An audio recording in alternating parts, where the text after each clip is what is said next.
E agora, cast, novamente com vocês, com os recadinhos e informações, né? Não esqueçam que nós estamos com a nossa página do Padrim, aceitando a partir de apenas um único real, que é menos que aquele cafezinho, aquela dose de cana que o Marcos adora tomar no barzinho da esquina. Galera, e a gente não quer se vender tão cedo pra mamon, talvez outra hora, mas por enquanto, quem desejar aí contribuir aí para nós trazermos até vocês mais qualidade de áudio e de vídeo, nós agradecemos. E novos conteúdos, apesar de que nós não somos sustentados por esse projeto, mas adoramos fazer isso para vocês. Então, seja nosso padrinho e contribua com a gente aí na nossa página, no banner, no post e no nosso site. Olha só, vamos para a nossa leitura de mensagens e e-mails. Aqui nós estamos com uma mensagem no Facebook do Rodrigo Gonçalves, a respeito do nosso episódio e agora cast 19, que foi sobre ditadura militar no Brasil. Ele diz assim: a mesma coisa de sempre, 1h05 é o pior, relativamente, apelo emocional toda hora, parece só uma conversa, não uma apresentação de fatos. Vale a pena responder isso? Me pergunto. Esse aí foi a mensagem do Rodrigo Gonçalves. Diga aí, Marcos, o que você achou? Eu participei desse episódio, achei que nós trouxemos muitos fatos, mas sempre são bem-vindas todas as críticas, nós lemos aqui como vocês viram. E assim, né, galera, algumas pessoas, elas concordam, outras discordam, é hiper normal, é natural. A partir do momento que nós fazemos um trabalho, é normal que alguém, de repente, não goste tanto. Mas continuem assistindo, continuem mandando o que vocês acham, que isso é muito importante. É isso aí. Então nós vamos falar agora sobre o que, Marcos? Qual é aquela sua pulga atrás da orelha que você gostaria de falar com os ouvintes rapidamente? A toda poderosa Disney tem comprado tudo, né, galera? Comprou até o mundo lá do George Lucas, o Star Wars, então assim, é foda, tá comprando tudo. Então lançando aí, né, live action de filmes famosos, né? Inclusive da própria Disney. Da própria Disney. Então, os clássicos Disney estão invadindo a sétima arte, o cinema live action. Vamos falar o que hoje? Vamos falar de Detetive Pikachu, Rei Leão, né? O reboot, né? E o Aladdin. E o Aladdin. E aí, o que esperar? O que esperar? Cara, estamos numa hype de Rei Leão. Afinal, quem não chorou com a morte de Mufasa? E quem também não odiou jogar nos videogames, ficou um jogo difícil, galera. Super Nintendo? Super Nintendo e tinha pra Mega também, Mega Drive, mas ambos eram impossíveis. Até hoje uma ferida aberta no meu peito, porque eu não consegui zerar, não consegui passar da segunda fase, pra falar a verdade. Então nós estamos naquela expectativa para matar a saudade dos tempos de criança. Mas sinceramente é muito esquisito, velho. Eu prefiro o antigo. Acho que eu não sei se eu vou ver o novo, não. Os desenhos. Talvez eu vá ver o novo pra vir aqui dar minha opinião pra vocês. A minha opinião sincera, galera. Mas, sinceramente, eu acho que o antiguinho já tava bom demais. Bom demais. Ficou bonita, tudo muito bonito. Esse negócio de live action é perigoso, né? Aí vocês viram o caso Sonic, que até a gente comentou aqui, mas né? o Sonic ainda não saiu, é só o trailer. Mas já mudaram. E eu posso dizer que eu fui assistir o Aladdin com as minhas filhas e ele está muito bonito. O Will Smith está dando um show de interpretação, como sempre, mas ele está assim, com a sua veia cômica no máximo. Está muito bom, muito engraçado. Ele e o ator que vive o Aladdin, eles estão muito bem juntos, estão uma química boa de cena. Não só eles, mas o elenco todo estão muito bons, cara. Além disso, o que eu gostei desse filme foi uma releitura do papel da Princesa Jasmine, que tem uma pegada feminista. Um mundo ideal é um privilégio ver daqui. Ninguém pra nos dizer o que fazer, até parece um sonho. Um mundo ideal, um mundo que eu nunca vi. E agora eu posso ver e lhe dizer: estou num mundo novo com você.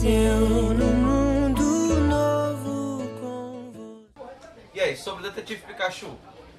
Bom, eu tô muito curioso pra ver, mas eu acho sim que pode ser um grande sucesso, porque esse pessoal que vai assistir, com certeza jogaram o jogo, né? Foi um sucesso os jogos do Pikachu e tal, o desenho, né? Foi muito querido. É um dos poucos animes que foram criados, nasceram a partir de um jogo de videogame, né? Pois é. E ele já tá batendo bilheterias nos Estados Unidos e Japão, ele já tá em cartaz aí, fazendo um sucesso grande e uma hype grande pra quem ama esse mundo Pokémon. Aproveitando aí, né, que estamos falando aí dessa união, né, jogos, games e tal, né? Cara, é impressionante o volume de dinheiro que os jogos eles ganham todo ano, né?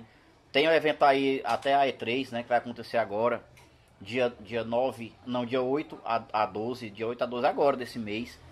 E é impressionante como as pessoas, né, estão já transitando entre os dois universos, né, games, jogos, HQ, aliás, entre vários universos aí da cultura pop. Vai ser lançado agora, inclusive o jogo dos Vingadores. E todo mundo tá muito hypado, porque querem ver se vai ser igual ao jogo do Homem-Aranha, que saiu agora pro Play 4 esse ano, 2019. Foi um dos grandes lançamentos. Todo mundo adorou a mecânica do jogo e tal. Você se sente mesmo o Homem-Aranha jogando isso. Então, assim, é um ótimo casamento, e só quem ganha somos nós, né? Que vamos cada vez mais ver produções com qualidade, jogos com qualidade, jogos bons, né? Então, eu sou muito a favor. Hércules, dá um tchau aí pros nossos ouvintes. Tchau. E vamos ficar então com o nosso próximo episódio. Um abração aí, galera. Até, galera, até. Vamos nessa. There's no chance for us. It's all decided for us. This world has only one sweet moment set aside for us. Want to live forever. Who wants to live forever?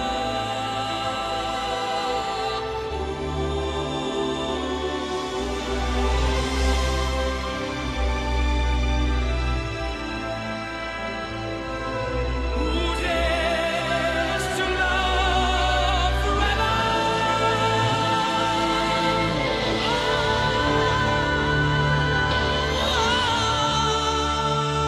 When love must die. Olá, sejam boas a hora e a situação que estamos ouvindo, queridos amigos. Estamos iniciando mais um E Agora Cast. Qual o seu ponto de vista? Meu nome é Jonathan Freitas e, como diria a letra da banda Queen, quem quer viver para sempre? Sou Hércules Lourenço e ressurreição ou reencarnação? Aqui com vocês, Max Castro. Naruto tem mais história do que Dragon Ball Z. Postei e corri. Aqui é Pedro Fontinelli e o que é imortal não morre no final. Esse distante é assim, isso não vai ter fim. Júnior Santos. Perfeito. Aqui é Fred Macedo, ufólogo, estudioso de religiões comparadas, e acredito que nós, enquanto seres viventes, somos espíritos vivenciando uma experiência humana e não seres humanos vivenciando uma experiência espírita.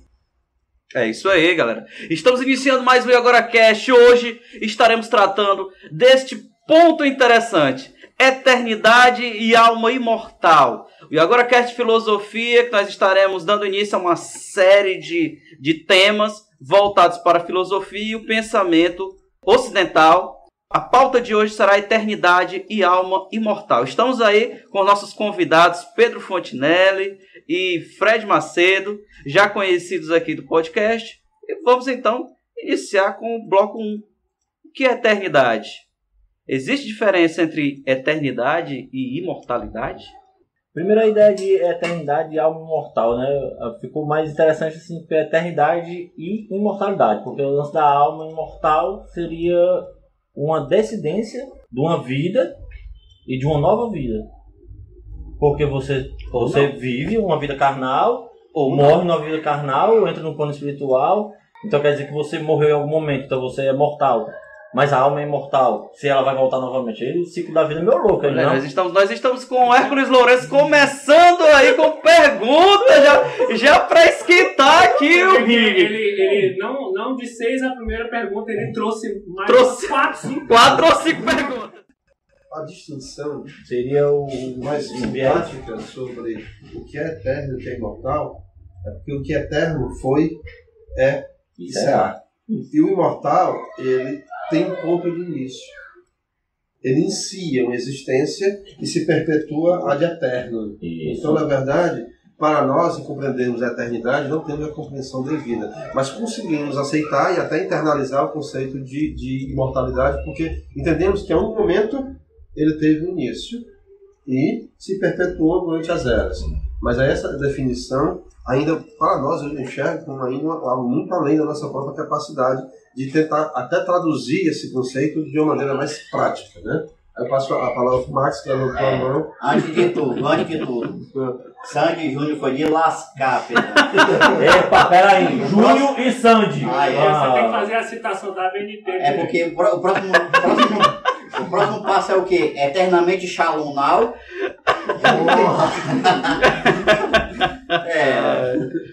Bom, eu não sei se nós vamos conseguir abordar esses assuntos porque é foda, né, galera? Mas na filosofia, talvez é o estudo mais complicado de se fazer, e a razão da filosofia ser é essa: se vale a pena viver, por que vale a pena viver? Espero que cheguemos aqui a alguma coisa. Eu acho bem difícil, mas vamos tentar. Se é um debate filosófico, não vamos chegar a canto nenhum. Vai ter mais perguntas e mais perguntas. Porque assim... Vamos, Pedro Faustino ali. Fale agora, meu filho. Sobre o que o Max Castro está falando, é interessante que vai de encontro ao pensamento do filósofo francês Albert Camus, que ele falava que a questão do suicídio, a questão do suicídio era a mais importante, a primordial da filosofia, que é você chegar à conclusão de que se a vida vale a pena ou não ser vivida, né? E aí, mas aí já é uma coisa anterior à questão da mortalidade, né?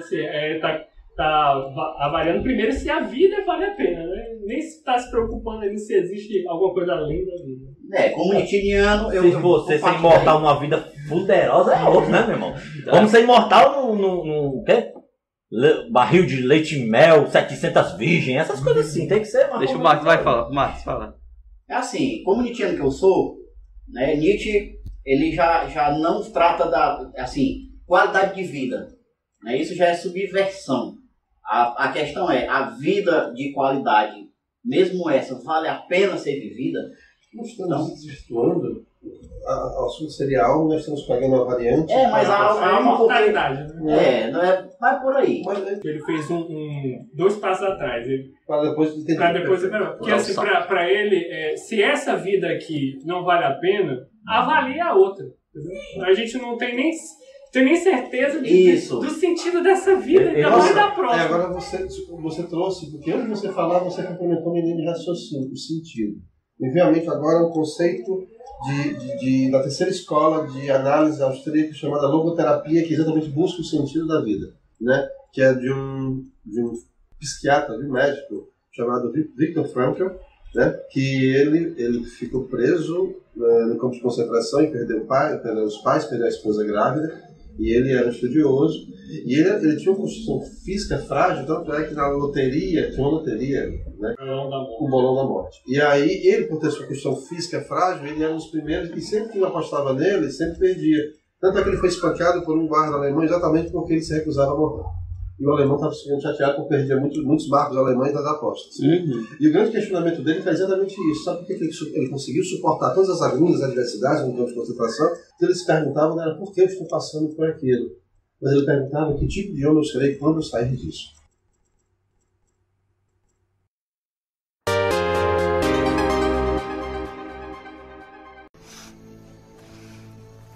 Eles cheiram ainda pior quando queimam, não? Como?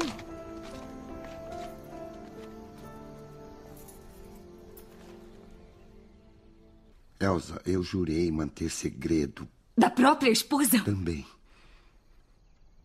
Eu jurei, eu fiz um juramento pela minha vida, entendeu? Elsa, você acredita nisso também? Você quer que esse país seja forte? Não, Ralph, não! Não! Não aquilo! Como você pôde? Porque eu sou um soldado. Soldados lutam em guerras. Aquilo não é guerra! É parte dela, parte vital dela. A pátria que todos desejamos, todos nós, você inclusive, não pode ser alcançada sem um trabalho como esse. Elsa. Elsa. Fique longe de mim!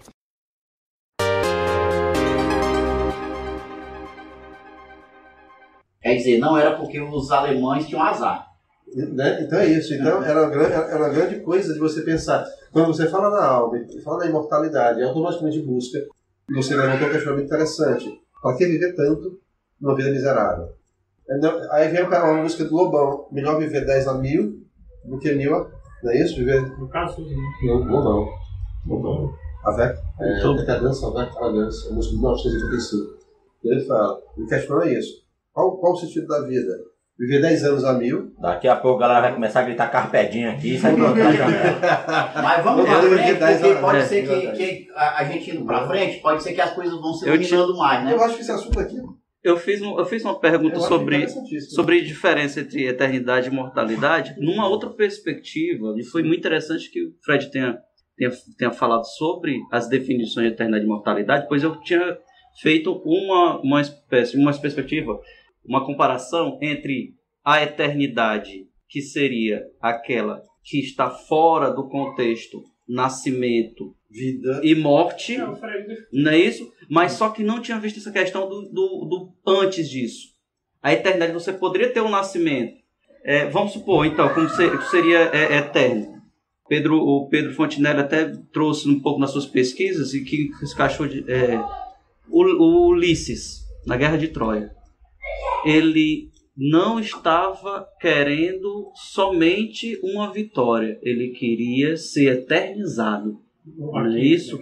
Não é isso? O Aquiles, desculpe. O Ulisses era o outro herói. Aquiles, ele queria ser eternizado. Ele queria um tipo de imortalidade. Ele queria um tipo de... Não era imortalidade, ele queria eternidade. Ele queria eternizar o seu nome. A imortalidade, para mim, seria você conseguir vencer a morte. Ele não queria vencer a morte, ele queria morrer de forma gloriosa. Ele queria abraçar uma morte tão gloriosa, com feitos tão espetaculares, que seria eternizado por várias gerações. Nesse caso, o seu conceito está falando, aquele conceito que eu lhe passei foi um conceito literal. Uhum. É um conceito literal. Mas esse conceito que você está levantando agora tem um viés subjetivo. Isso. Na verdade, a imortalidade... Então nós temos imortais. Tanto é que nós temos as academias dos imortais. De letras. Mas eles são imortais no sentido do Aquiles. No sentido do Aquiles. Eles são imortais. Fisicamente eles perecem, mas suas obras se perpetuam. Se perpetuam.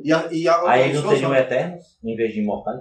Não, porque imortais porque eles não venceram a morte, mas as suas obras ficaram para a posteridade. Porque são imortais, assim, quando você vai, se você for colocar nesse ponto, então Getúlio Vargas, quando colocar o saio da vida, foi dar na história.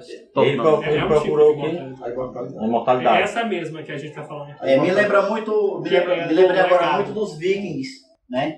Que o herói é alguma coisa entre o humano e os deuses, né? E os Vikings na morte, naquela morte gloriosa, eles se eternizam e não tem nem a ver com eles estarem lá depois na Valhalla, mas sim porque as pessoas lembraram também aqui do feito heróico dele, né? Da coragem demonstrada na batalha. E isso é trazido muito, até hoje, a gente vê no filme Mad Max, né? Isso. Os garotos de guerra que fala testemunha, né? Uhum. E aí todo mundo olha, e aí eles chuparam, claro, né, dali. Aí, quer dizer, ele vai estar lá na Valhalla, no paraíso, e ainda vai ser também eternizado aqui, mesmo morrendo. Também é algo interessante para ser lembrado. Né? Esse é o mesmo sentido da sobrevivência que o Aquiles queria através do legado, e isso é interessante ver que a cultura grega e a cultura nórdica era uma cultura guerreira.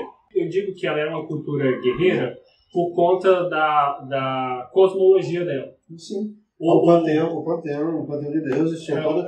Mas existia o Hades.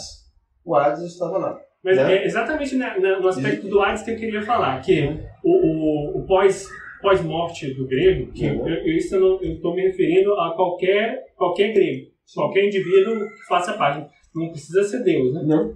Ele tem dois caminhos. Se ele tivesse uma vida comum, ordinária, né? Ordinária no sentido de simples, corriqueiro. Cidadina, cotidiana. Isso, é um agricultor, um camponês. Sim. Ele ia para o Tártaro, digamos assim. Isso. E é algo completamente, quase despersonalizado. Ele perde até as memórias, é um negócio apagado. Sim. Já o que é equivalente não é exatamente igual, né? Mas é como se fosse um inferno aqui do cristão, mas assim, forçando, né? Mas é meio parecido. Sim. O destaque todo, que era o objetivo de um grego, né? Era ir para os Campos Elíseos, que era o local para onde iam os heróis, que eram aqueles que tinham grandes feitos em batalha. Eles iam para os Campos Elíseos, que é mais ou menos equivalente na cultura nórdica do Valhalla. Ao verme que primeiro roeu as frias carnes do meu cadáver, dedico, como saudosa lembrança, estas memórias póstumas. Você citou aí o caso dos nórdicos. Vamos fazer isso para uma realidade mais próxima. O Estado Islâmico fundamentalista, que promete aos seus homens bombas. A lógica tá? A lógica é a mesma. Né? Aos seus homens bombas, o que você acabou de citar, a mesa mais surtida, as jovens virgens mais belas, isso tem sido inflacionado. Começou com 20. Os cristãos também têm. Quase 70. Os cristãos também têm, porque os cristãos falam de guerreiros da fé, que vencem pela fé. Não é uma coisa assim. Eu tenho um garladão no céu. Exatamente. Mas calma, porque assim, quando você fala os cristãos, você está falando basicamente de quem? Né? Não, eu sei que são fragmentados. Mas assim, geralmente os pentecostais Eu não queria falar uma coisa, mas Diga. Eu tô me coçando aqui. Diga logo. Papai, quando você falou que o Império Romano caiu devido ao seu politeísmo, né? Não. E na realidade, não, fragmentado. Foi muito fragmentado por causa da absorção das culturas. E aí ele vai cair justamente depois, né, cara? Quando ele vira cristão, né? Que ele tenta unir as culturas. E aí há uma luta sobre isso, porque as pessoas...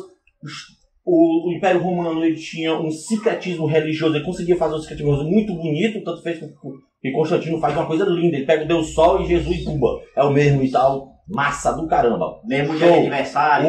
Pega o calendário lunar e diz, não, hoje o calendário é solar, cara. Aqui, 25 de dezembro é uma data legal pra nós já festejamos mesmo, tá show. Pois é, quando ele faz isso, aí sim, aí ele quebra o Império Romano. Por quê? Porque as pessoas não se identificavam com Jesus. Aí então houve as guerras e começou a quebrar. Porque voltamos agora. E aí abriu essa iluminação de quê? Da ressurreição.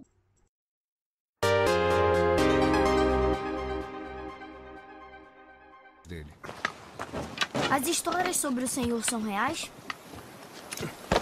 Dizem que sua mãe é uma deusa imortal. Dizem que não pode ser morto. Então eu não usaria escudo, não é? O Tessálico que vai lutar com o senhor, ele é o maior homem que eu já vi. Eu não lutaria com ele. Por isso seu nome nunca será lembrado.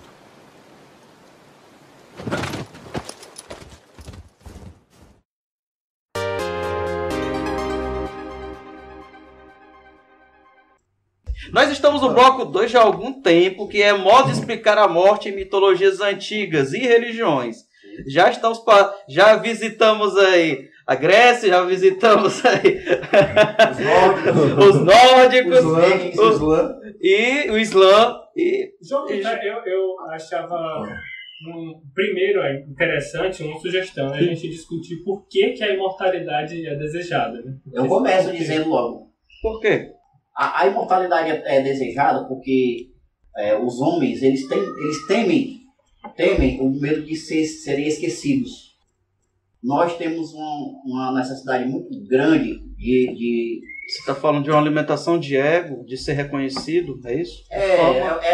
Renome, né? Nós queremos também ser lembrados, valorizados. Né? Mas pode conseguir isso com a morte. Então não seria imortalidade em si. Mas assim, engraçado, na minha opinião, Deus existe porque existe a morte. Nós temos tanto medo do esquecimento que inventamos deuses. Interessante que estávamos falando sobre isso no caminho. Eu vou ficar calado quanto a isso. Eu não ia falar sobre isso.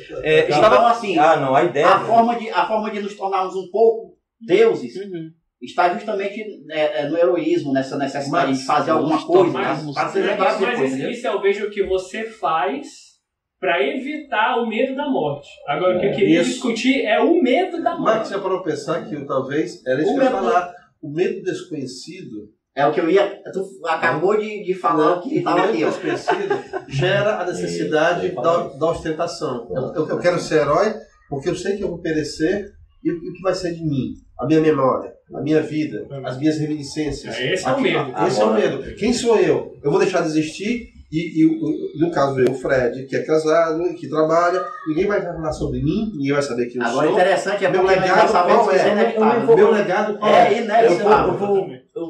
Eu vou para o mais simples, porque assim, vocês estão falando assim, meu legado, cara, 90% da população ou mais não bota não tem legado nenhum. No legado são não. escravos e tal. Só concluir. A ideia dessa transcendência, né, para um paraíso, para um local onde ele vai continuar sendo servo, mas só que ele vai ter comida, ele vai ter o galardão que seria o quê? Uma vida com abundância. Depende da perspectiva. Pois, depende da perspectiva, mas na maioria das perspectivas de Deus seria premiação, né? De acordo com a você for bem aqui e tal. Premiação então a necessidade é o quê? É o obscuro, cara. É esse medo da morte. E quando você tem essa preocupação com o que vai acontecer quando eu morrer, e aí vem o cara e traz uma resposta. Tempo, e quando sai do controle... Pronto, concordo. Agora eu vou chegar nesse ponto que você está falando aí. Quer dizer, quando você vai chegar a uma morte. Eu não sei o que acontece depois da morte, mas eu preciso psicologicamente de um controle do que vai ser aquilo. Então a ideia de Deus, a ideia de um ser que possa me ajudar a fazer essa transmutação, essa transição, é muito importante. E é viável para quê? Para se manter a sociedade, senão você tem um monte de suicídio. Esse é um aspecto importante. Né? Você tinha uma porrada de suicídio, porque o cara vai ser escravo, o cara vai ser escravo, vai sofrer, vou me matar, o diabo, vou ficar vivo aqui nesse cara aí. Não presta. Não, mas aí eu procuro o quê? Um ser superior que vai me fazer essa transição, então o próximo, eu vou me portar nessa vida legal, porque no próximo ele vai me recompensar. Então, quer dizer, eu já tenho uma perspectiva de futuro, porque isso é uma necessidade humana. Esse negócio de carpe diem é bom, é legal, mas isso não dá segurança, não dá uma segurança de caminhar, uma segurança de amanhã. O que ele falou é verdade, eu concordo com você. É do cerne do ser humano que é a necessidade de garantias. Ele quer garantir, nem que seja uma garantia hipotética que de certa forma, dilua os seus temores. Ele quer uma garantia. Mas eu não digo assim, eu não vou dar esse mérito porque o assunto nem é esse. Quando você fala, a existência de Deus vem trazer essa meio que compensação. Na verdade, as pessoas, sob a ótica cristã, não do Islã, ou qualquer outra doutrina de cunho religioso, eles não sabem quais vão ser seus benefícios. Eles querem ir para o céu, mas ninguém quer morrer. Eles querem ir para o céu, mas não sabem direito o que eles vão encontrar lá. Tem uma lacuna aí, né? Na verdade, não tem nem detalhes. Eu vou ir para o céu e terei a minha mesa farta com os pratos que eu mais tenho prazer. Eu terei a companhia de tantas virgens as quais eu quero vivenciar. Tá? E aí o que acontece? Acontece o seguinte. Sob a ótica cristã, judaico-cristã, Deus não especifica quais são os benefícios. Tu mesmo me corrija se eu estiver errado. Quais são os benefícios que nós teremos após uma vida exitosa e voltada para a retidão moral? Mateus 5, está dizendo não. Mateus 5 tá ótimo. Sim, Mateus 5 está escrito lá. Então me diga. Os mansos herdarão a terra, os outros não sei o que. Não, tem escrito vários. Isaías, capítulo 65. Tá escrito lá. A única coisa que podemos falar são as visões. Vai, Max. Deixa eu falar. É a área dele, por favor. Complementando aqui a parte que o Hercules tinha falado, que era uma forma de a imortalidade, ou seja, a crença de um mundo pós o mundo físico, né, que existe um outro mundo depois, que as almas que nós vamos depois de morrer, ela é importante não só para o indivíduo, é importante para a manutenção da sociedade. Sim. Porque para que a sociedade se mantenha como um corpo coeso, harmonioso, algumas das práticas que o ser humano tem a tendência de fazer por instinto, matar, roubar, cobiçar o que é do outro, esse tipo de prática que o mundo natural tem, e é normal, né? Funciona na natureza, na sociedade não funciona. Então você tem que ter uma espécie de crença no início, né, rudimentarmente, que faça com que os indivíduos que façam parte da sociedade não cometam esse tipo de prática. E ele tem que ter uma justificativa muito forte para que ele barre seus impulsos, as suas inclinações, né? E a crença de que existe um mundo depois, onde aquele que obedeceu às práticas corretas socialmente vai ser recompensado e aquele que descumpriu vai ser punido, é fundamental para que a manutenção do status quo, a sociedade continue se mantendo. Então, esse é o aspecto político e moral da imortalidade da alma. Só fazendo lá dentro aqui, que tem algumas culturas que não se encaixam nesses padrões que nós estamos tratando aqui. Certo. Como os hindus, por exemplo. Para eles tem castas, sistema de castas, tem a reencarnação, não a ressurreição, não um outro mundo, um tipo de paraíso. E aí... Mas o aspecto moral também tem. O aspecto certo, moral lá é muito mais severo. Mas eu estou tratando do aspecto de que assim, não, eu vou ser bom, porque aí eu volto de uma forma... Os hindus, principalmente, tem que ser muito bom mesmo, meu amigo. Para mim não voltar com uma barata, eu não vou ser um FDP, com aquele cara ali. Eu só estou fazendo um adendo. Por complementar o que o Fred estava falando anteriormente, que faltava lá, Deus, né, não explica, né, segundo ele tinha falado. Sim. Aí, por não ter, a gente não ter a visão de Deus, né, não vê-lo e tal, aí a gente começa também a inventar coisas que vão acompanhar isso aí, que são sacerdotes, né, uma gama, né, de rede, de se chegar até esse Deus que vai nos dar uma segurança após a morte. Eu acho que fechou aí. Deixa eu ver se eu entendi só a questão da eternidade, depois a gente entra um pouquinho nesse tópico. Eu nem entendi. Eternidade e mortalidade é só trazendo, desde a sua origem. A partir do momento em que nós tratamos sobre a eternidade e a mortal, e nós percebemos que é uma preocupação do ser humano dar um valor para a vida de frente ao fenômeno da morte. Então ele quer um sentido para a sua vida em frente a um fenômeno que ele tenta explicar desde sempre, que ele tenta entender, e que é o principal destino inegável e é desconhecido, é o medo do desconhecido. A partir disso, nós acabamos, na história do pensamento humano, acabamos desenvolvendo explicações para esse fenômeno, e para isso nós desenvolvemos também a ideia de alguém que seja maior do que nós, para que possa nos premiar, ou para que possa nos castigar, e para que possa explicar a morte principalmente, do pai, que seria Deus. Continuando. E então, a partir do surgimento da ideia... Só peço que você explique que não foi somente por isso da necessidade, não da criação, ou eu diria mais, é preciso compreender que todos nós, enquanto seres humanos, e isso eu falo sobre o viés espiritualista, nós temos uma consciência inata, cognitiva, de que existe algo além superior, e além da nossa compreensão. Sim. Isso é algo que está em nós, em qualquer sociedade, em qualquer cultura, cultura. Quando você compreende, ou entende, ou aceita, ou internaliza e cristaliza o conceito de algo superior, e esse algo você define ou nomeia de acordo com as suas necessidades e comodidades, fica mais fácil você imbuir a esse ser, essa coisa, essa entidade, esse ser, tudo aquilo que você não compreende. Exatamente. E a morte faz parte que seria uma dessas questões. Então eu procuro então. A importância do mito. A importância do mito. Que eu já ia entrar, né? Nós temos então o mito, nós estamos então entrando no mito do pai. E Joseph Campbell, no livro Herói de Mil Faces, ele dedica quase um capítulo todo somente para o mito do pai, em que as primeiras sociedades antigas acabaram por ter um pai, já que era um clã, aquele ser que era o líder, e em determinado momento, para tomar a liderança, mataram ele, e com a antropofagia, aí o nosso história depois me corrija, era uma forma de remorso, de prática cultural para absorver.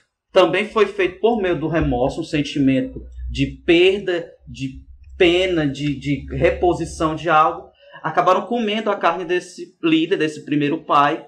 Para eles, esse ser não morreu. Ele se tornou um arquétipo que então seria o Pai Eterno, com um nome conhecido posteriormente pelas religiões como Deus, Senhor, e aí vai, os principais. Pelo menos no pensamento, nos últimos 10 mil anos da sociedade humana, as principais religiões têm um arquétipo de um Deus masculino sendo superior e líder.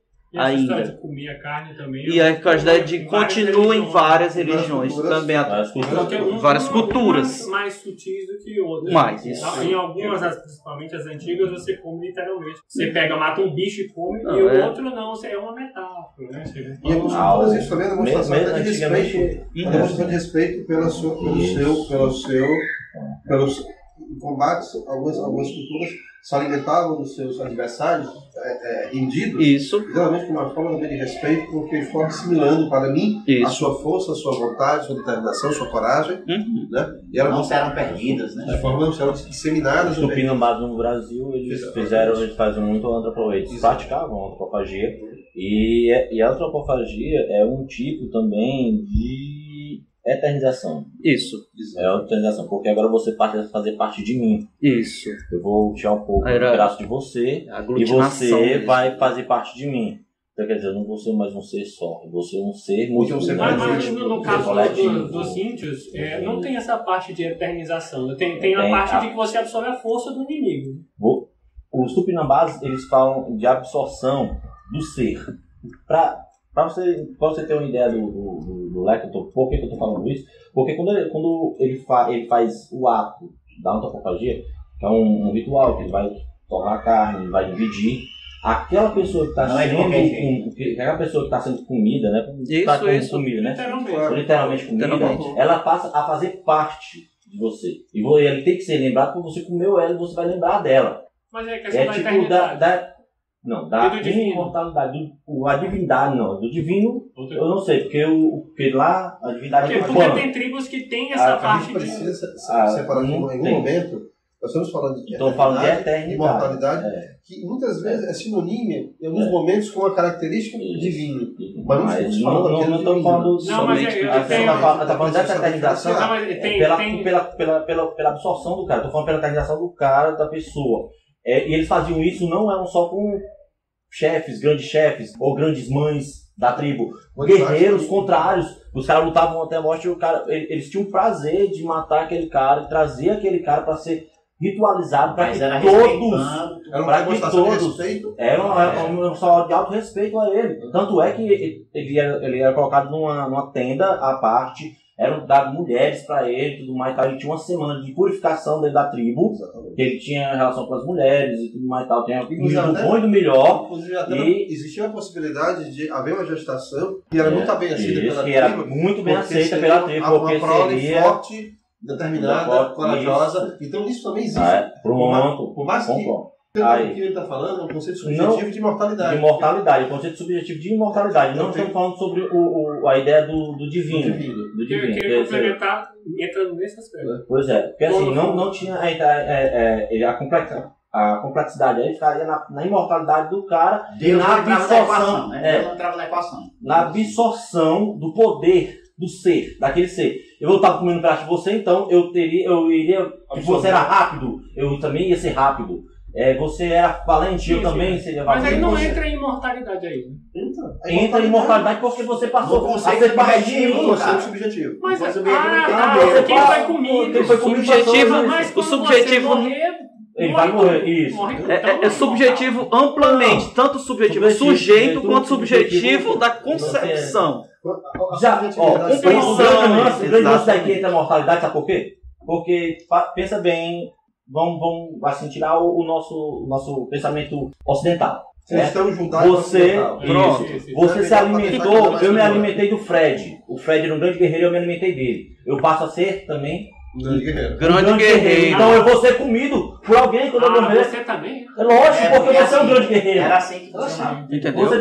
Então quer dizer, o cara vai estar nele. Eu pensava que eram só os inimigos. Ah, não. Não, Pessoas da própria tribo também. Só os top. Os top. Tipo, Eles, Era um você privilégio. viu- Era um você viu privilégio. o guerreiro? Você não viu aquele episódio do Homer Simpson? Que ele iria ser... E a minha existência vai estar sempre vinculada a ele. A minha memória vai estar com ele. Vai estar com ele. E naquele período que eu estive na tribo dele e tive relações com as mulheres da sua tribo e gerei prole, essa prole sempre será considerada uma prole especial. De grandes guerreiros Isso. rápidos. Tu tá dizendo a imortalidade aí? E aí, nesse caso, fisicamente eu pereci, mas minha imortalidade se perpetuou. E era uma honra indesejável. Eu posso dar um outro exemplo de Pode. comer carne? Aí a gente fecha pra passar próximo. Tá, existe uma outra cultura que também praticava, só que é em relação à parte do divino que eu tinha falado. Né? Só queria saber se tinha semelhança com a parte das culturas indígenas. É o orfismo. É uma religião muito antiga que está na origem do pensamento filosófico na Grécia. Né? Muitos dos filósofos gregos, eles, incluindo grandes filósofos, Pitágoras e o próprio Platão, eu achei interessante comentar sobre essa religião, porque ela influenciou o pensamento de vários filósofos da Grécia Antiga, incluindo Pitágoras e Platão, principalmente Platão, né? Que está na base do pensamento filosófico e científico ocidental. Né? Então, como é que funcionava esse orfismo, né? O culto dele? Ele, digamos assim, o sacerdote o profeta desse culto, né? O orfismo, era o Orfeu, que ele tinha, digamos assim, ele reformado um culto anterior que era baseado em sacrifício de animais e beber sangue, era uma coisa bem selvagem, né? Só que, digamos assim, o Orfeu, ele digamos assim, reformou esse tipo de culto, transformando ele de um pouco mais, digamos assim, refinado. Né? Então, como é que funcionava? Primeiro, o mito deles era baseado na mitologia grega, do Dionísio. Sim. Dionísio, ele era filho de Zeus com Perséfone. Zeus, nesse tempo, já era casado com a Hera. Quando ele teve esse filho, a Hera ficou irada. Olha aí, olha. e persuadiu os titãs a despedaçarem o bebê que tinha acabado de nascer. Ok. E eles despedaçaram e comeram o bebê. Atenas, que era filha de Zeus, se apiedou disso, estava perto, e pegou o coração de Dionísio, que foi a única coisa que os titãs não comeram. Isso. E o coração ainda estava vivo.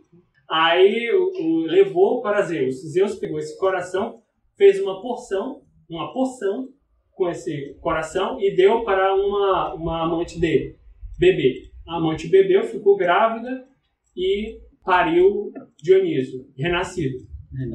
Então esse mito do renascimento ligado à divindade, né? Já está presente nessa época. Né? Isso. E a antropofagia aí. E a antropofagia também. Aí como é que isso se revertia no culto deles, né? Então os adeptos do orfismo, eles pegavam, faziam sacrifício de animais e eles comiam a carne crua do animal. Só que isso era uma simbologia de eles estavam comendo a carne de Dionísio. Era como se eles fossem os titãs, eles estavam revivendo a situação, né? É como se eles fossem os titãs que estavam comendo a carne de Dionísio e assim eles estavam absorvendo parte da divindade do Dionísio. Né? Isso. Que aí entra a questão da imortalidade. E a gente vê influência disso, por exemplo, o Pitágoras frequentou esse tipo de culto, pegou vários elementos, inclusive essa parte de se fazer os rituais e tudo, para a escola pitagórica. Platão frequentou a escola pitagórica e se influenciou com esse tipo de pensamento.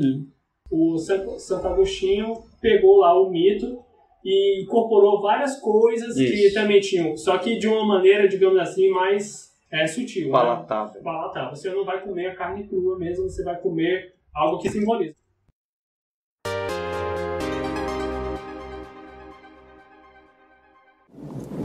Saudações. Sou Juan Sánchez Villalobos Ramírez, chefe metalurgista do rei Carlos V de Espanha. Estou à disposição. O que quereis? Tu és Connor MacLeod. Talvez eu seja, Tu és talvez... Connor MacLeod, ferido em batalha, banido da aldeia de Glenfinnan há 5 anos. A sensação que estás sentindo é o estímulo Quem sois vós? Somos iguais, MacLeod. Somos irmãos.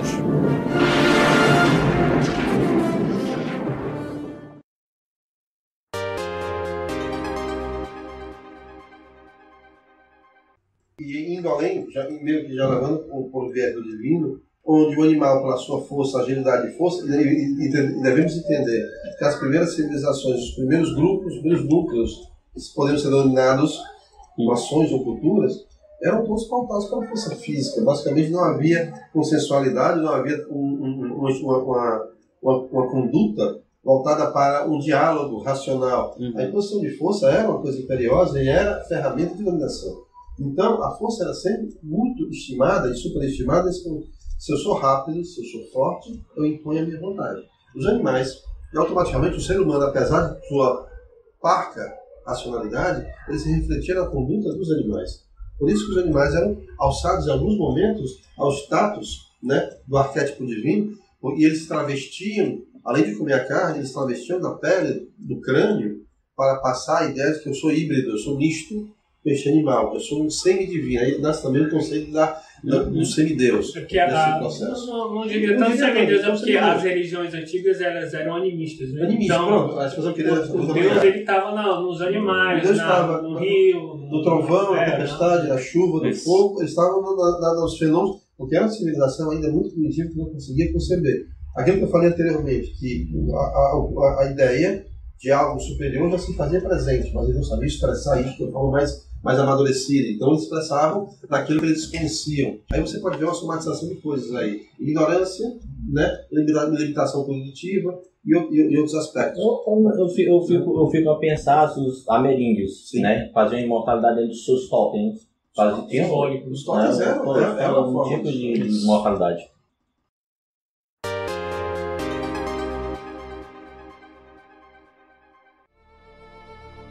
Lembrem-se de nós. A ordem mais simples que um rei poderia dar. Lembrem-se por que morremos. Ele não queria tributos, ou canções, nem monumentos, ou poemas de guerra e valores. O desejo dele foi simples. Lembrem-se de nós.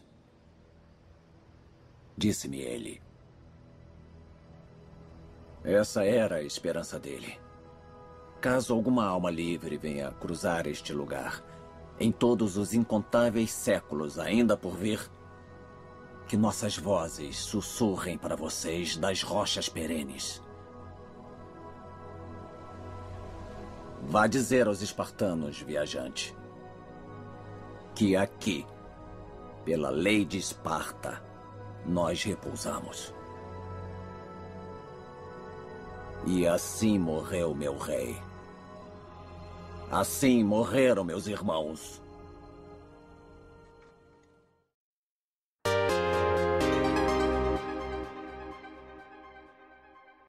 Vamos passar então para o próximo ponto. Alma imortal. Surgimento dessa teoria, dessa tese. Influência da religião babilônica. Nós falamos sobre ressurreição e reencarnação. Ainda não. Vamos falar ainda? Vamos. Religião babilônica originando a ideia de alma. E depois esse encontro com o hinduísmo no século XIV a.C. Vamos ver sobre a parte da religião babilônica. Babilônica não é bem muito preciso, né? Que tinham são religiões da Mesopotâmia. Isso. Com várias civilizações, né? Sumérios, os acádios, aí depois os amorritas, aí depois os assírios e depois os caldeus. Aí o babilônico, aí ele pega um pouquinho dos amorritas, que é como se fosse um proto-babilônico, e os caldeus depois dos assírios, que aí vem um renascimento do Império Babilônico bem mais forte. Aí tem o Nabucodonosor, os tempos, os jardim suspensos. Exatamente. Isso apareceu todo o código e o código de Hammurabi que você viu. Isso. Mas aqui que a gente quer falar é o que vem antes disso. Antes disso. Dos sumérios e dos acádios. Né? Que vieram a influenciar depois os hindus e os egípcios. Com a ideia de alma imortal. A explicação para a morte. Por meio da tese da alma. Só fazer um adendo dessa observação. apesar das civilizações mesopotâmicas estarem muito próximas, geograficamente falando, da civilização egípcia, tá? O Rio Nilo era meio que uma espécie de barreira. Né? Os mesopotâmios, as civilizações mesopotâmicas, eles não interagiram, não havia muito, pedido que pareça, não havia muita interação. Na realidade, eles não são atemporais, não são. Não mas são veja bem, quando eu falo sumérios, não, nem mais antigos. Eu nem falo, estou falando dos mesopotâmicos. Todas as civilizações, em algum momento, em algum momento da história eles vão lá, mas aí eles já eram os caldeus. Eu estou falando dos mesopotâmicos, não seria nenhuma das culturas. Porque, na verdade, a gente pode passar a ideia de que isso foi algo sucessivo. Na verdade, pelo que pareça, tudo que ele falou foram civilizações distintas que ocuparam esse trecho. Sim, ao longo de milhares de anos. E nesse eu que falei na sucessão bonitinha como natural. É porque pode passar essa ideia que parece ser uma sucessão de povos que foram evoluindo ou transmutando suas culturas, mas eram grupos, culturas que foram se estabelecendo e foram ocupando espaço no decorrer de milhares de anos. Não, e elas coexistiram também. E algumas coisas. E é onde eu queria chegar. Em algum momento eles coexistiram. Os amoritas, por exemplo, destruíram o Sumério. E em algum momento eles coexistiram em termos temporais com os egípcios. Em alguns momentos eles coexistiram com os egípcios. Mas o grande lance que eu quero explicar é isso, é que eles coexistiram em aspecto temporal, mas eles não se integralizavam. Mas apesar disso, essa cultura da vida pós-morte, muito mais vista na civilização egípcia, porque na verdade era uma civilização necrófila, tanto é que antes de nascer a polis, nasceu primeiro a necrópole, que é exatamente a necrópole egípcia. O Egito foi uma grande referência. Tá? Para a gente entender isso aí, pessoal, a gente tem que partir para outros primórdios. Tá? É preciso entender que o ser humano, antes de estabelecer nômade, ele era nômade. Ele era antes de estabelecer sedentário, enquanto nômade, o primeiro conceito de nomadismo dele foi o conceito exatamente de mortalidade. O que levava o ser humano, que vivia em função de deslocamento de terras, em função de caça fértil, tá? Ele não plantava, ele caçava o que estava à vista. Quando o campo... Caçadores e coletores. E quando o clima afetava o que ele poderia extrair, ele automaticamente ia para o local, ele migrava. O que levava esse ser humano migratório e nômade para retornar àquele campo anterior eram os parentes que estavam, primeiro, jogados em corpos em cavernas. Você pode observar que os primeiros assentamentos se estabeleceram próximos a cavernas, porque os primeiros ritos fúnebres se estabeleceram, os corpos não eram ainda enterrados. Eles eram apenas depositados. E aí é depositado pertences de seus usuários. Começa aí a ser o senso de... não é nem o senso de pertencimento à terra, mas o senso de entender que eu deixei uma pessoa estimada lá.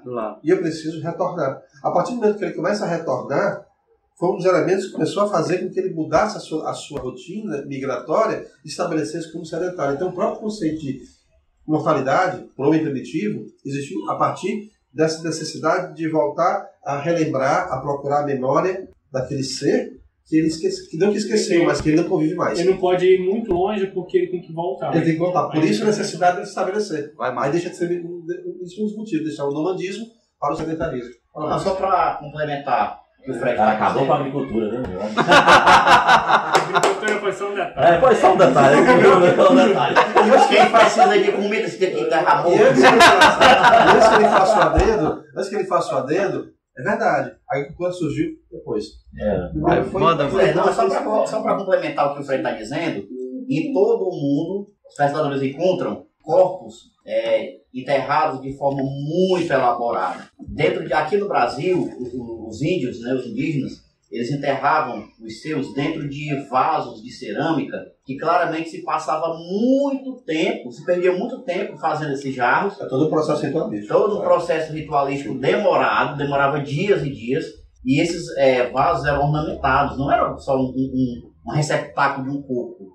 Então, só para complementar, em todo mundo isso aí, né? Não só na sociedade, tinha todo um cuidado. Até hoje, você vai no México e lá dura dias e dias. A morte, o que tem a ver com ela, Dia de los Muertos, é muito elaborado, sabe? É uma festa. Dura dias e dias da morte. Entendeu? Depende do sofrimento do agonizante, né? Pois é, então é só para complementar mesmo, né? Que até hoje se perde muito tempo cuidando do morto, até retiram ele dos caixões novamente. Tá? Isso. Hércules, quer complementar? Eu queria só complementar o que o Fred estava falando sobre os temas da morte. Aqui no Brasil a gente tinha os sambaquis, né? Exatamente. Sambaquis. Mas os sambaquis, o Vipers e o Horus tem uns 3. Fala mais alto o nome dos cabos aí. Acho que é o Vipers e o Horus, né? Qual é o nome do cara? Sim, fala. Fala. Ele era uma demarcação de tempo. A temporada era melhor lá. Aí ele sempre. Aí o que acontecia? Ele sempre fazia uma mesma rota. Porque eles tinham o ano da rota. Eles compreendiam as estações. E seguiam. Pois é. E os sambaquis, na realidade, marcavam os locais de melhor pesca, de melhor caça e tal. Show. E aí as pessoas eram enterradas nos sambaquis. Os sambaquis eram importantes também nisso. O processo de transição do humanismo começa a passar por essa consciência de controle. Quando o ser humano começava a controlar exatamente, ele começava a entender os fenômenos. Até então ele temia os fenômenos. E depois ele começou a compreender que o fogo poderia ser manuseado em benefício próprio. Ele começou a entender que em alguns momentos, ele começou a entender as estações do ano. Ele tentando compreender, porque em alguns momentos o sol estava ensolarado, em alguns momentos nevasca, em algum momento chuva, e ele fugia disso com coisas incompreensíveis para ele. E ele sempre fugia e controlava a melhor sobrevivência. A partir da necessidade de autossobrevivência, nasceu a necessidade de observação, e da observação empírica nasceu o quê? O conhecimento. E o conhecimento começou a ser traduzido através do quê? De uma conduta mais coerente no uso do próprio terreno. Tecnologia. A tecnologia, exatamente. Ao verme que primeiro roeu as frias carnes do meu cadáver, dedico, como saudosa lembrança, estas memórias póstumas. Vamos voltar para a Alma Imortal. É muito bom conhecermos um pouco da história da humanidade, suas transformações e a importância da morte. Mas a alma imortal nas religiões, que deveria surgir nas primeiras civilizações da Mesopotâmia, vindo depois a passar para outras culturas que ficaram reconhecidamente, né, historicamente reconhecidas por causa das suas religiões voltadas para a morte e para a alma imortal. Egípcios, que podemos citar, os hindus, que originaram então o hinduísmo, né? Ainda a Índia, os indianos com o hinduísmo, que depois originou-se o budismo, uma das grandes religiões com mais adeptos do mundo, e posteriormente nós temos aí influências do judaísmo e cristianismo por sequência. A nossa investigação nesse momento é essa.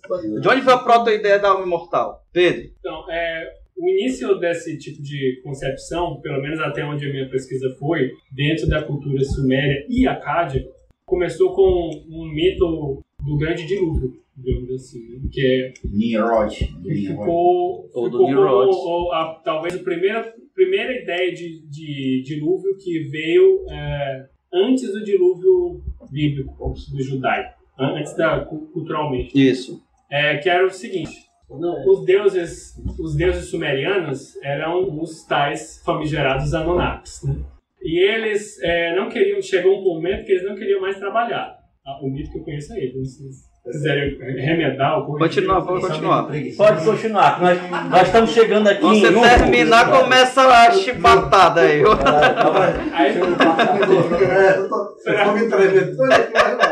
Para não trabalhar mais, eles criaram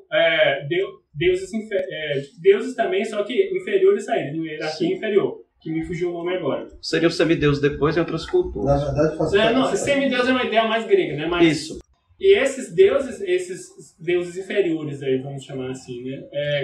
Já que eles agora tinham que trabalhar, eles também não queriam mais trabalhar, né? Então eles fizeram um acordo com os Anunnakis, os deuses principais, para criar outros seres para esses trabalharem por todos, né? E esses outros seres eram seres humanos. Aí o que os Anunnakis fizeram?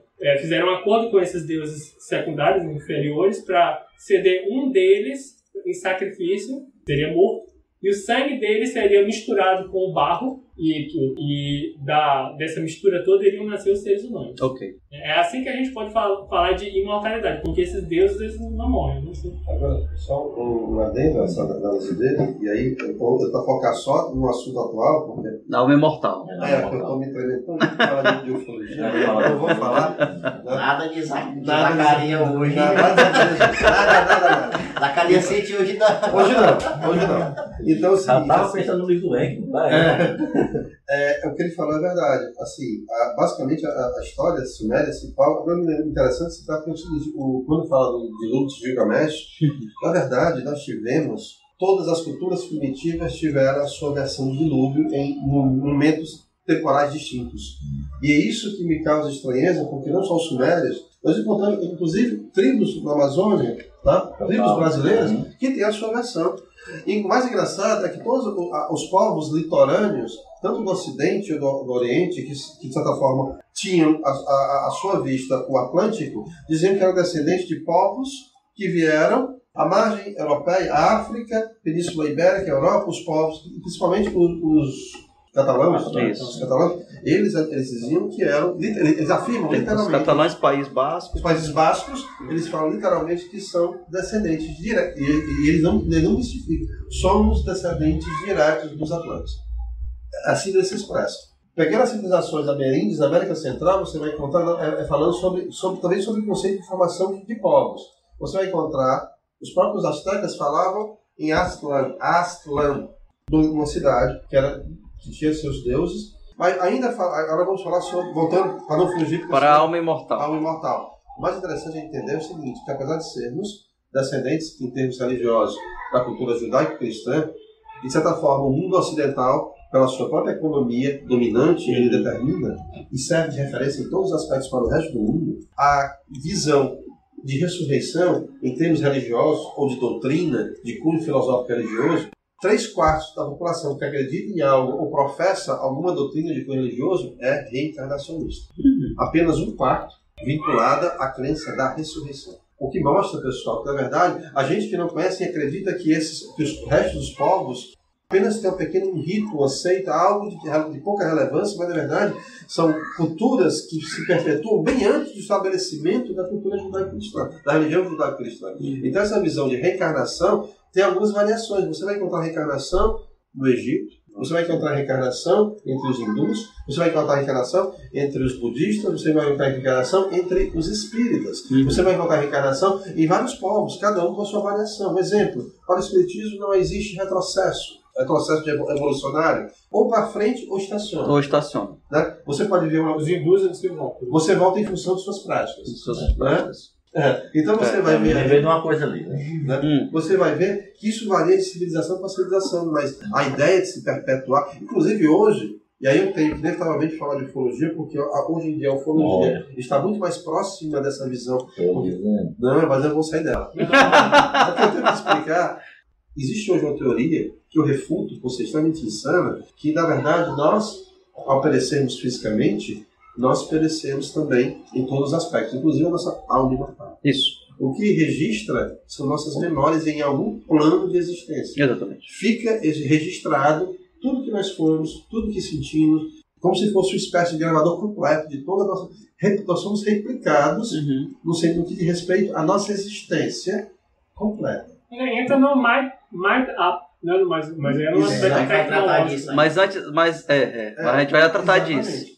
Seria o Mind Upload. Mind Upload, exatamente. Que é uma expressão, é uma coisa nova, eu refuto porque ela carece por completo de qualquer fundamentação. O que eu estudei disso, ele é tecnológico. Calma, a gente chega já lá. Calma, segura aí, Pedro, segura aí. Você vai ter o resto da epopeia do Gilgamesh. Exatamente. O papel do Gilgamesh aí, vamos fazer um resumo breve. Eu gostaria só de concluir. Conclui, resuma aí, por favor. Desculpa, eu preciso ser finalizado já. Os deuses, os Anunnakis e os deuses secundários criaram os humanos para trabalhar. Só que os humanos começaram a proliferar e crescer em população muito rapidamente, até que se tornou uma superpopulação muito barulhenta que atrapalhou o descanso dos deuses, dos Anunnakis e isso revoltou os deuses. O que deu origem ao dilúvio. Aí eles conceberam a noção de dilúvio lá, que, pelo que eu estudei, a primeira cultura a ter essa ideia de dilúvio. Por volta de 5 mil anos atrás. Só que tem um detalhe. Tinha um dos deuses, Anunnakis, ele era, não sei se era um dos deuses principais ou dos secundários, ele era muito ligado com um ser humano específico, ele era muito amigo dele. Os deuses conversavam com seres humanos diretamente.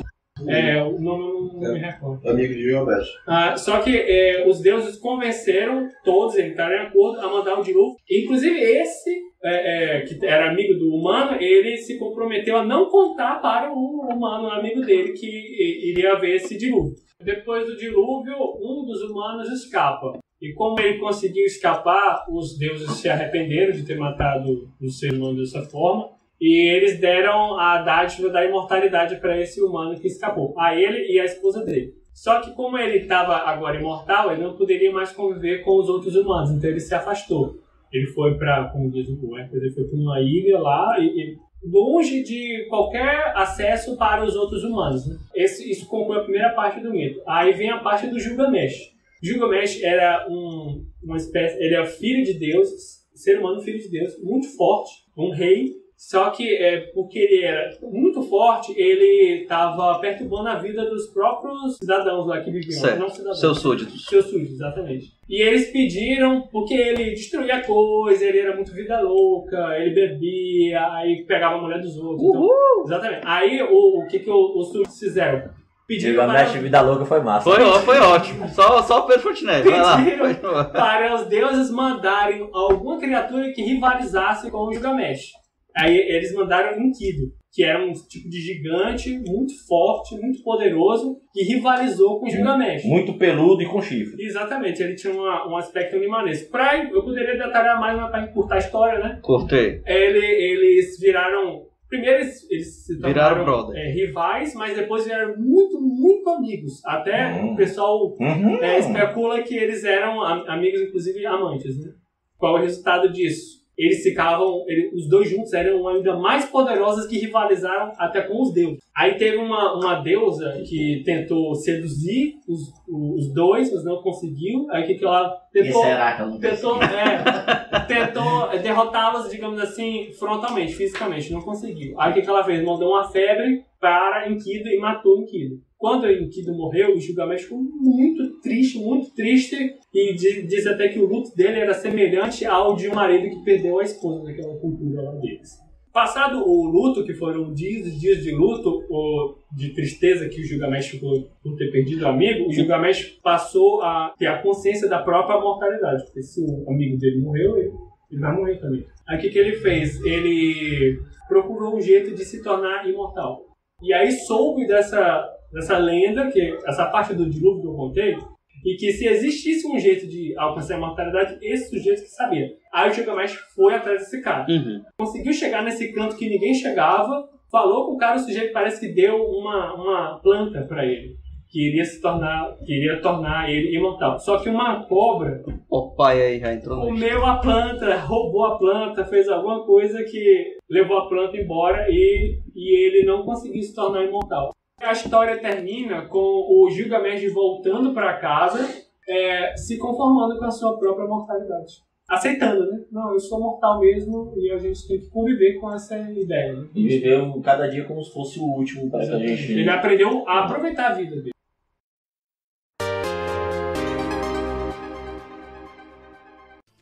O que você chama de inferno é para aqueles que não sabem que morreram. Eles não percebem o que fizeram, o que aconteceu com eles.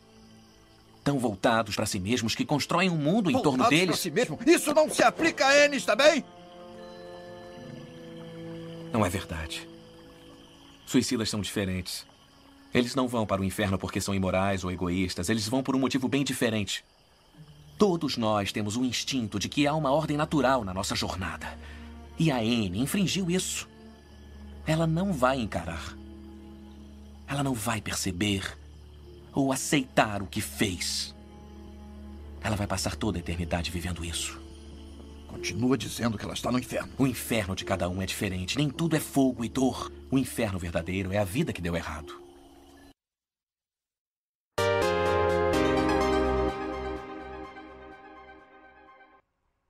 Por que essa epopeia, podemos chamar de mito, né, que se tornou, deu origem à alma imortal e veio a se proliferar em tantas outras teorias, inclusive para explicar a morte? Gilgamesh aí, ele vai se colocar no plano que ele é mortal, vai morrer e vai para o plano dos deuses lá. Mas um deus sumério que é o que cuidava dos mortos. Mas foi a proto-ideia de alma imortal nessa lenda. Entre uma, mas essa é a mais antiga, segundo datações. Eu imagino que ela tenha se destacado porque ela é o mito da primeira grande civilização que se tem notícia. É isso que tem. Antes e outra, é muito rica, por exemplo, E explicações, como é o nome e detalhes. do homem do Gilgamesh? O Enkidu, ele vai ser comparado a Adão, cara. Porque quando a sacerdotisa chega pra seduzir ele, e ele controla os animais, ele anda com os animais, ele vive com os animais, e os animais não têm medo dele. Quando ela consegue seduzir ele, que ele copula com ela, passa uma semana inteira, né? Porque ele descobre que transar é muito gostoso e tal. Aí então. Antes transava só com animais. Ah, tá. Não sei se ele transava, não. Ela fala que ele era puro inocente, né? Então. Não, é selvagem. Pois é. Puro inocente. Então, selvagem. Não é o ponto! Continua! Não é o ponto. Aí, tipo, quando ele tem essa relação sexual, ele perde o controle sobre os animais e coisa e tal. E ele sai, e aí ele é expulso da selva. Então, quer dizer, é como se ele fosse expulso do paraíso. E ela leva ele pra dentro da então é uma lenda que não traz só a ideia de imortal, como ela também traz alegorias de várias outras religiões. A gente precisa aceitar de fato que a nossa cultura religiosa judaico-cristã é um conjunto de retalhos. Isso. Né? Então, se a gente vai ver, como o senhor falou, o Império Romano ele foi o grande causador disso, a partir do momento que ele mixou, ele aglutinou. Era a globalização da época. Era a globalização da época. Ele pegou o deus Mitra, que era um deus pagão do líder, pegou o deus solar, que eles acreditavam como uma referência de divindade, pegou a Saturnália, que é o dia mais longo do ano, e eram festividades distintas de cada povo que foi dominado pelos romanos, e inclusive já estavam todos agregados depois de anos, estavam todos inseridos dentro da sociedade, não mais como povos dominados, mas como seres que faziam parte da sua estrutura política, social e econômica. Né? Então, simplesmente, a partir do momento que estabeleceu o cristianismo, vamos estabelecer uma conduta para todos. Então, o que era Mitra, o que era Saturnália, o que era Jesus. Né? Viu Jesus, aí virou Maria. Virou Maria, e aí se entendeu. Eu não questiono aqui a existência de Deus e de sua trindade. Eu não questiono aqui, mesmo porque eu sou espiritualista e abraço esse conceito, porque o que importa para nós agora aqui não é a existência efetiva, concreta e física dessas pessoas, mas o exemplo ou a referência arquétipa para nós enquanto sociedade e enquanto cidadãos.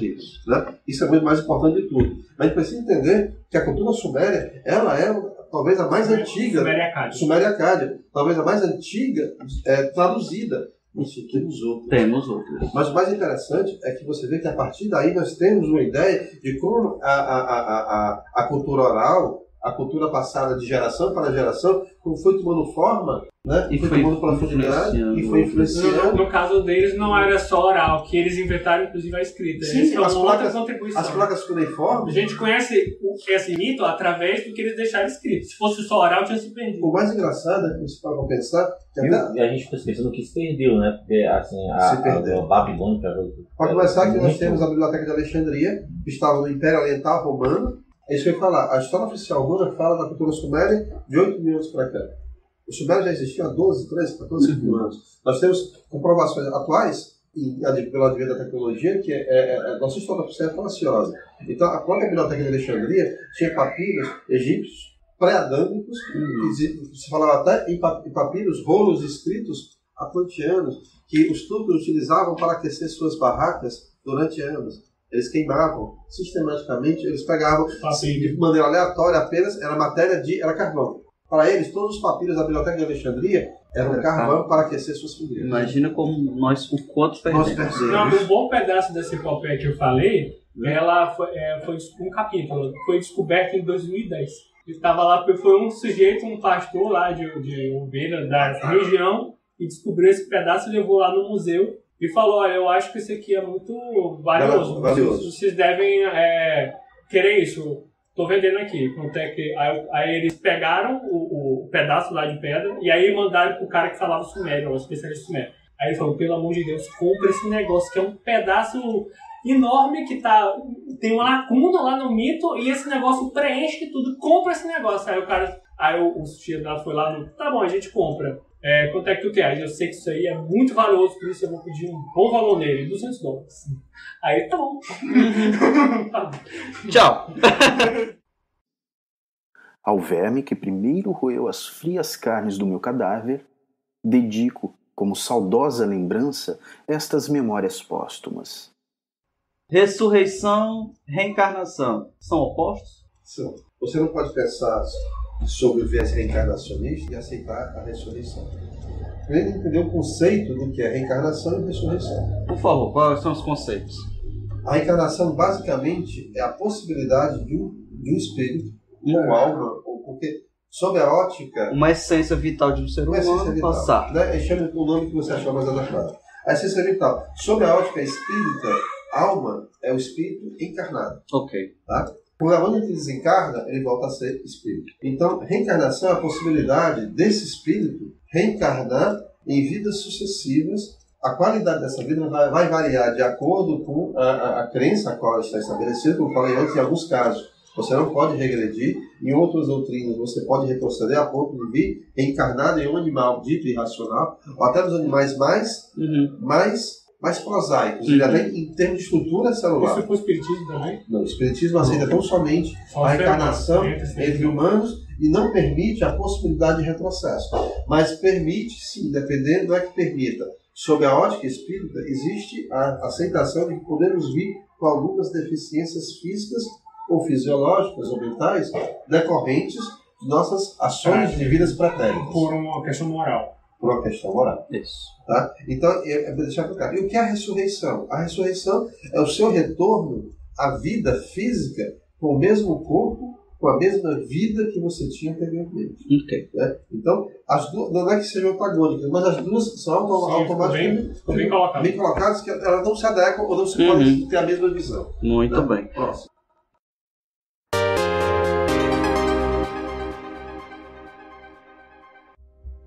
Eu nasci na Terra. Eu era o homem mais rico em vários planetas aos 74 anos. Na primeira vez que eu morri, eu tinha 99 anos. A nova tecnologia transferiu a minha consciência para um novo corpo. Por 263 anos, eu encapei em novos corpos. Vivendo em perfeita saúde. Mas ontem à noite, aos 365 anos, eu morri de novo. Hoje, eu contratei alguém para desvendar meu assassinato.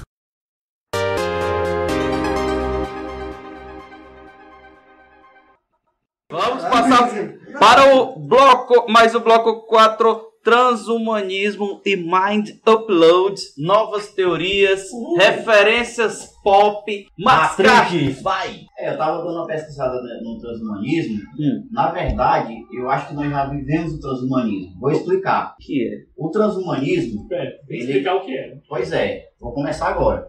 Então, assim, né, é uma crença aonde se usa tecnologia para superar as limitações humanas, né, basicamente. Esse é o transhumanismo.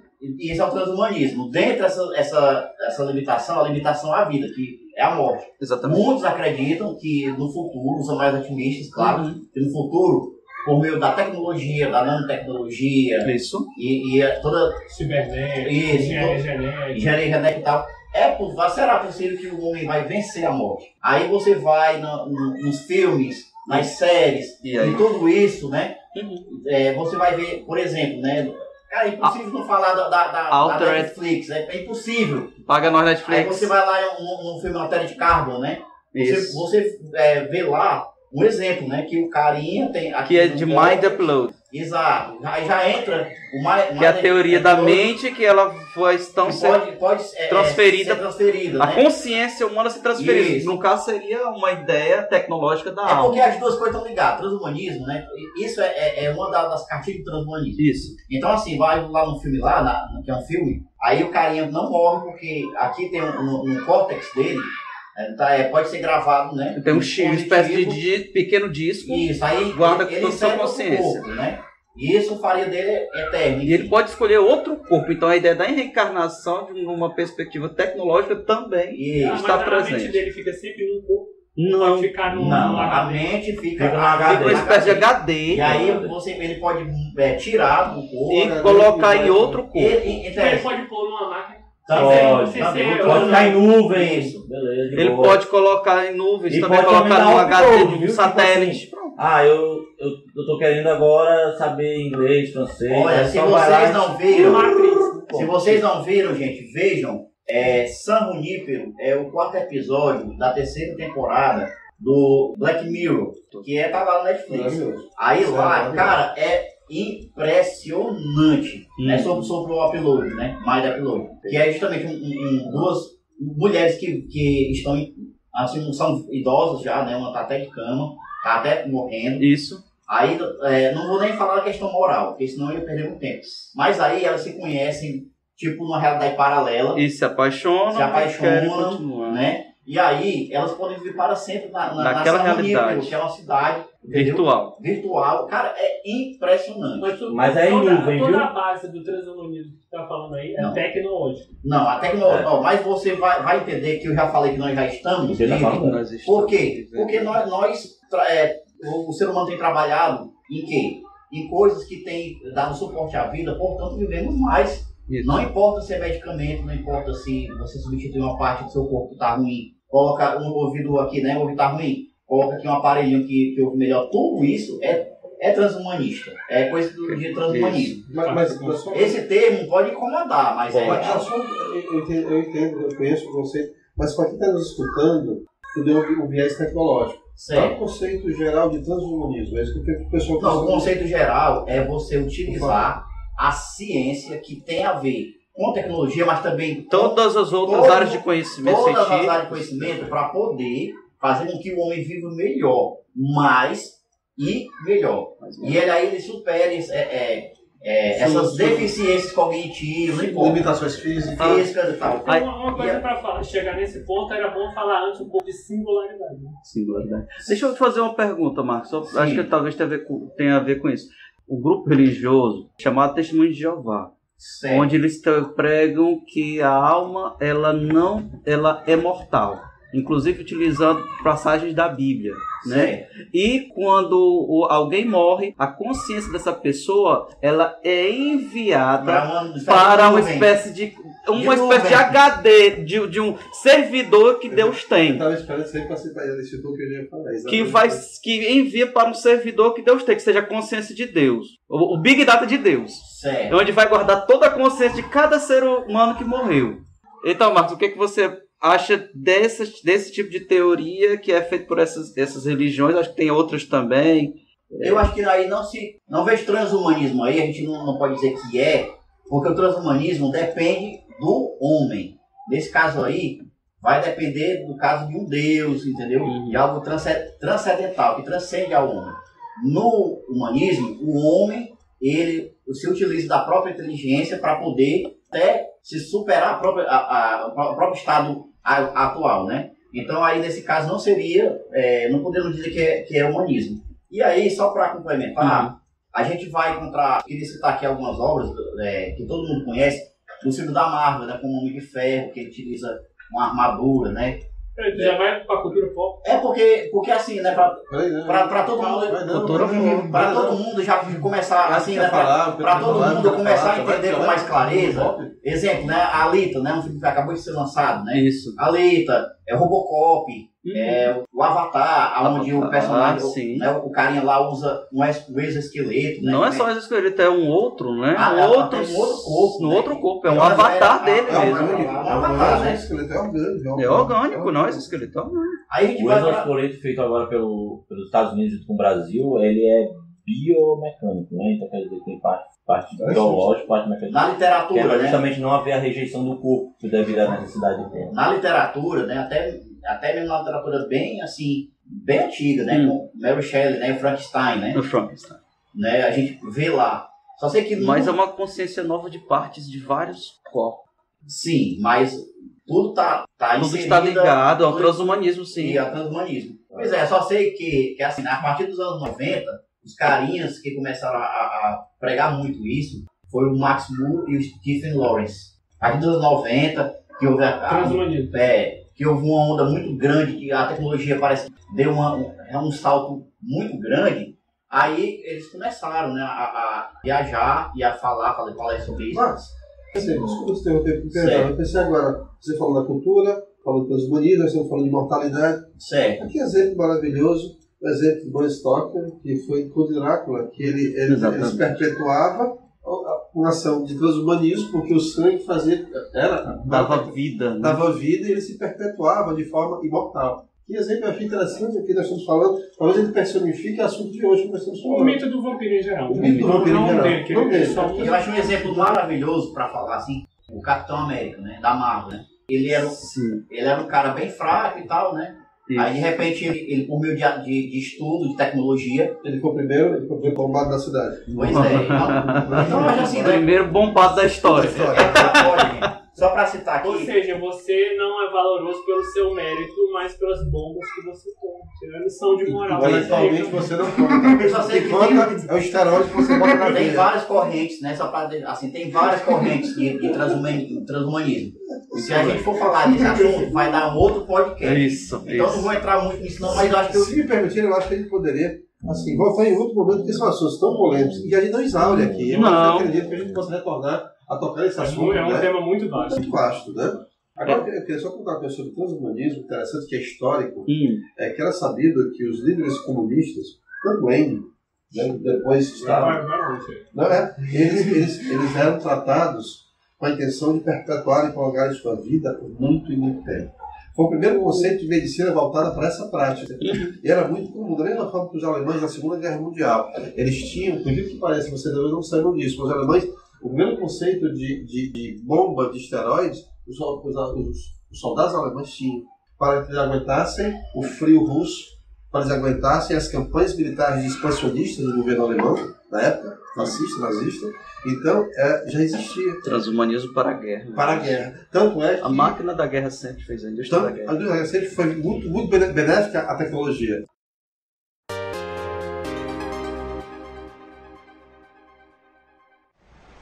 Então, o que você faz? Sou um vampiro.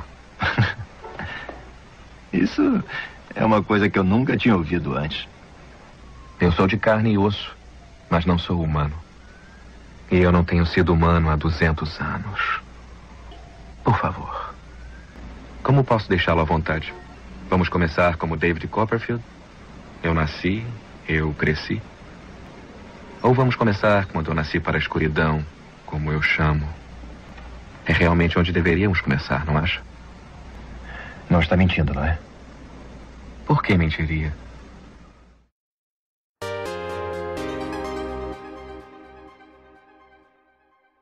Me leva uma pergunta. Qual a diferença, a fronteira entre transhumanismo e medicina? Não tem uma, porque a medicina é uma das formas de se alcançar o transhumanismo. A medicina, a tecnologia, a ciência por si só. Então você vê essas figuras, Hitler, Mussolini, Stalin principalmente, porque esse tinha toda uma medicina voltada para a sua existência. A saúde dele era muito frágil, né? Do Stalin. Então eles tinham medicamentos fortíssimos. E foi notado nos soldados alemães que eles tinham, quando eles foram recolhidos, porque eles não eram mortos em combate, eles morriam pela estafa física que eles estavam. Aí eram feitos exames, eram picos altíssimos. Adrenalina. Tudo que você pudesse, adrenalina, todo tipo de estimulante, que era impressionante. Então, vimos aí, no caso, a máquina transhumanista em benefício da guerra. Da indústria da guerra. Vamos para as considerações finais, então. Hércules Lourenço, considerações finais. É sempre bom estar com vocês, A música é do Balão Mágico. Eu queria só abrir um asco aqui, cara. Porque você fala em Alemanha na Primeira Guerra é legal, né? Eu fico vendo as pessoas falarem Alemanha na Primeira Guerra, Alemanha. Eles não tinham nem sentimento de Alemanha, né? Lá vem ele, de novo. Obrigado pela correção. Aos 47 do segundo. Obrigado pela correção. Arrumando uma treta. Sempre. A ideia do Estado a Prússia. Considerações finais, Hércules. Não é a treta final, não. É considerações finais. É porque eu não posso perder, cara. Não posso perder. Não dá. Se ele perder isso, ele perde todas as coisas. Pela minha identidade. A gente fez trade, né? E é boa correção. Eu estarei propagando aqui, obrigado pela sua observação. Ele também é austríaco. Vai. E aí vamos esperar que vocês aí critiquem, falem mal do Jonathan, logicamente, porque é sempre bom falar mal do Jonathan. Pode falar do Marcos também, mas aí o Marcos tem graça não, todo mundo já fala mal dele, então vamos falar mal do Jonathan. E pessoal, é sempre muito importante ter esse feedback que vocês fazem aí, porque a gente constrói todo o IAgoraCast pensando em vocês Logicamente a gente também se diverte pra caralho, mas aí vocês e tal, porque eu também tenho que ser político. Max Castro! Galera, evitei usar plástico, tá contaminando todo o planeta, tome muita água porque faz mal pros rins. Faz mal pros rins beber água? Faz bem pros rins. Ah, bom, obrigado. Evita pedra nos rins, viu, galera? E até a próxima. Cruz, tchau. Pedro Fontenelle. Que eu queria deixar como mensagem, né? Pro meu legado, por favor, nenhuma frase de Sandy Júnior pra fechar. Não, essa eu só introduzi com o Sandyzinho e vou terminar de uma maneira um pouco mais digna. Apesar de todo esse estudo, pesquisa e milênios de discussão e debate, mitos sobre a imortalidade, ela ainda permanece uma crença, né? Ela é uma questão de fé, ela não existe de fato, né? A forma como eu imagino que a gente deve lidar melhor com essa questão em vez de se preocupar tanto com a imortalidade, a gente se preocupar em aproveitar melhor a vida, né? Fred Macedo. O Pedro tirou as minhas últimas palavras, eu estava pensando exatamente nisso. Rapaz, sempre alguém rouba as palavras dele. Se apropria. Roubaria o sindicato do crime agora aqui. O Fred vai falar de uma maneira muito mais Fala assim, Carol. Viva uma vida como se só tivesse essa vida. Isso aí. Tu viu isso vindo pra cá, o para-choque de um caminhão. Foi, viu isso. Bom, olha, já tô dizendo aqui pro Fred fazer os campeões as palavras dele, viu? Os campeão, foi ótimo. No próximo podcast eu prometo trazer as minhas palavras finais já garantidas e assinadas em cartório para evitar réplica. Mas o que o Pedro falou.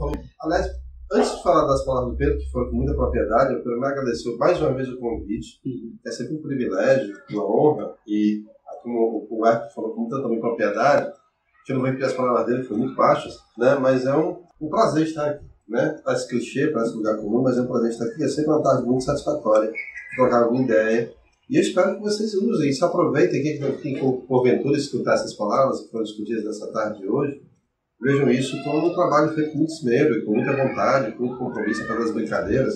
Você pode mostrar que aqui é um grupo coeso em suas ideias, em seus compromissos, mas não perde em nenhum momento a graça, a leveza da pesquisa. A pesquisa científica, a procura de compreensão, não precisa ser algo exaustante, não precisa ser algo desagradável ou penoso, muito pelo contrário. Isso tem que trazer prazer, e quando é feito com amor, sempre traz. Né? Então, assim, minhas palavras finais é que... Agora vem o conselho do Rimeu. E agora... Não tem idade. Não tem idade para lembrar dessas coisas. Eu assisti o Rimeu, sim. Ele está assistindo a TV Diário que passa reprise. Não é? Paga nós, TV Diário. Paga nós, cara. Pelo amor de Deus, cara. Porque não tem idade, não tem nascido nessa época. Né? Mas enfim, minhas palavras finais. Meus cabelos brancos. Do Corujito. Minhas palavras finais é que a alma imortal, ela pede de nós uma atitude mais coerente, pede de nós uma... Por ser imortal, não pelo peso da existência, mas por ser algo importante para nós, que ela seja imortal enquanto dure, né? Que uma vida plena, uma vida de plenitude, resolutiva, né? Produtiva, caridosa, nos traga uma ascensão e evolução espiritual, ela é imortal. Aquilo que deixamos como legado, e é por isso a importância de pensar no que queremos deixar para as próximas gerações, seja como um exemplo, seja com uma frase, seja com um trabalho, como esse podcast, tudo aquilo que fazemos vai se perpetuar. E é uma frase mais ou menos que eu vi no filme, já que nós estamos falando de cultura pop, do filme Aquiles, que fala que aquilo que nós fazemos hoje perpetua... Né? Gladiador. Muito obrigado pela correção. Aquilo que fazemos hoje se perpetua na eternidade. Eu estou assistindo, né? Muito obrigado e boa tarde a todos. Obrigado, gente. Esse foi o AgoraCast. Eu espero que vocês tenham gostado desse programa. Se querem entrar em contato conosco, procure nas redes sociais, mensagens pelo e-mail contato@agoracast.com e logo estaremos com outros episódios. Um grande abraço e até a próxima.